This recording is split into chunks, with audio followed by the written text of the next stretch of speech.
Viral খণ্ডিত যে এটা আপলোড করে আমাকে অপমান অপদস্থ আমার ভিতরে অনেক অপমান উনি কখনো দিতে পারবে না।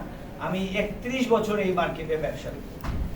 31 বছরে কারোর সাথে কিছু হয়েছে এটা কেউ বলতে পারবে না। উনি 3 বছর এসেছেন, ওনার সাথে আমার 3 বছরে একবার কথা হয়েছে দোকান ওপেনিং এর সময়।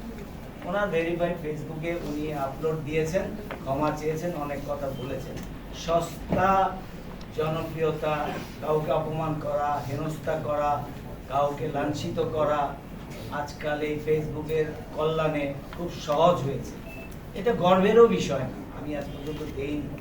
তবে যারা খুব প্রবীণ, যারা অনেক জ্ঞান রাখেন, ওনারা ওনাকে আপলোড করে অনেক মন্তব্য করেছেন, সেইখানে আমার মনে হয়েছে এটা অপরিপক্কতারই পরিচয়।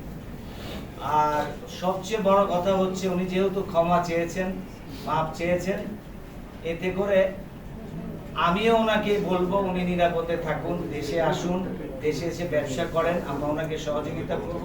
তবে একটা কথা বারবার উল্লেখ করব, প্রধানমন্ত্রী সাহেব, মাননীয় প্রধানমন্ত্রী সারা বাংলাদেশের বন্ধু, উনি অপপ্রচার করেছেন আমার বন্ধু।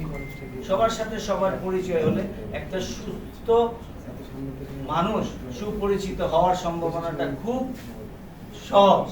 আপনাদের সাথে হয়ে গেলে হবে। এখন প্রধানমন্ত্রী সারা বাংলাদেশের বন্ধু, উনি আমাকে বন্ধু বানিয়েছেন। আমি ওনাকে বলেছি কিনা এটা প্রমাণ করবার দায়িত্ব ওনার। আমি কখনো ওনার সাথে এই সম্বন্ধে কথা বলেছি কিনা এই দায়িত্ব ওনার। উনি ওখানে বলেছেন ভেরিফাইড ফেসবুকে, ওনার কি বলেছেন যে তৃতীয় পক্ষ ওনাকে ইন্ধন দিয়েছে, তৃতীয় পক্ষ বলিয়েছেন। এটার দায়ভার ওনার। উনি কেন বলেছেন, কে বলিয়েছে, কে বলানো হয়েছে, এটা উনি আপনাদেরকে বিশ্লেষণ করবেন, আপনারা জেনে দিবেন। তবে আমি সবাইকে অনুরোধ করব, এই যে ভেরিফাইড ফেসবুকে মার্কেটিং করার পলিসি কিংবা কেউ জনপ্রিয়তা পাওয়ার পলিসি, এখানে গর্বের তো কিছু নাই। এটা জেনে সবকিছু বুঝে সবাই মন্তব্য করাটা আমি মনে করি সবারই দায়িত্ব। সবাইকে আমি শুধু এইটুকু ধন্যবাদ জানাবো। আমরা দেখেন আইনের আশ্রয় নিয়েছি, আমরা নিয়েছি দোকান মালিক সমিতি, সারা বাংলাদেশের দোকান মালিক সমিতির আশ্রয় নিয়েছি, ওনাদের মাধ্যমে এই সংবাদ সম্মেলনটা করেছি। আমি জীবনে এই প্রথম সংবাদ সম্মেলন মানে উপস্থিত, আমি কখনো করিনি। আর আমি একটু প্রচার বিমুখ, আমি প্রচার করতে পছন্দ করি না।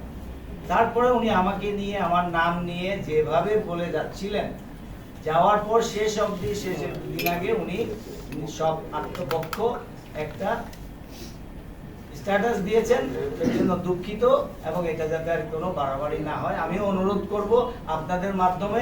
নবীন সাহেব, উনি বয়সে নবীন, কিন্তু আমরা যে এই যে প্রবীণ লোকগুলো, সমিতির প্রবীণ লোকগুলো, ওনাদের পরামর্শ নিতে পারতেন, আসতে পারতেন, এই প্রবীণ লোকগুলোর কাছে উনি জানতে চাইতে পারতেন আমার যদি ভুল থাকে। একটা মানুষ অন্যায় প্রতিবাদ করতে গেলে তার বডি ল্যাঙ্গুয়েজটা একটু অ্যাগ্রেসিভ হয়, এটা খুব সাধারণ। সেই পৃথিবীর জন্মলগ্ন থেকে যারাই প্রতিবাদ করেছেন অন্যায়ের, বডি ল্যাঙ্গুয়েজটা একটুখানি অ্যাগ্রেসিভ হয়। হয়তো সেদিনের ভাইরাল খণ্ডিত যে এটা আপলোড করে আমাকে অপমান অপদস্থ হেনস্থা কিংবা সামাজিক, আমি পারিবারিকভাবে পারিবারিকভাবে আমি ভীষণভাবে মর্মাহত। যাই হোক, বিচার আমি আপনাদের কাছে দিব না, আল্লাহ বিচার করবেন, আল্লাহ সূক্ষ্ম বিচারক আল্লাহ। এই সূক্ষ্ম বিচার আমি আল্লাহর কাছে দিয়েছি। আপনাদের কাছে শুধু বলবো, সত্যটা কোথায় লুকায়িত, সত্যটা কি, সত্যটা উপলব্ধি করার আপনারা চেষ্টা করবেন, সত্য বলবেন। সবাইকে আসসালামু আলাইকুম ওয়া রাহমাতুল্লাহ। আমার ভিতরে অনেক খরচ, আমি বলবো না কাউকে, বিচারও দিব না। ব্যবসা উনি করুক, সবার সহযোগিতা থাকবে ওনার। আপনার পরিচয়? আমি মোহাম্মদ জাহাঙ্গীর হোসেন মাইকেল, বিশাল সেন্টারের সিনিয়র ভাইস প্রেসিডেন্ট এবং ওই মার্কেটের যে বন্ধকি ব্যাংকের চিফ কোঅর্ডিনেটর, প্রিন্স ডিপার্টমেন্ট লিমিটেডের মালিক, প্রিন্স ডিপার্টমেন্ট লিমিটেডের মালিক। আমার নাম মাইকেল, মোহাম্মদ জাহাঙ্গীর হোসেন মাইকেল। আচ্ছা, একটা বিষয় যে এই বিষয়টা হেলাল ভাই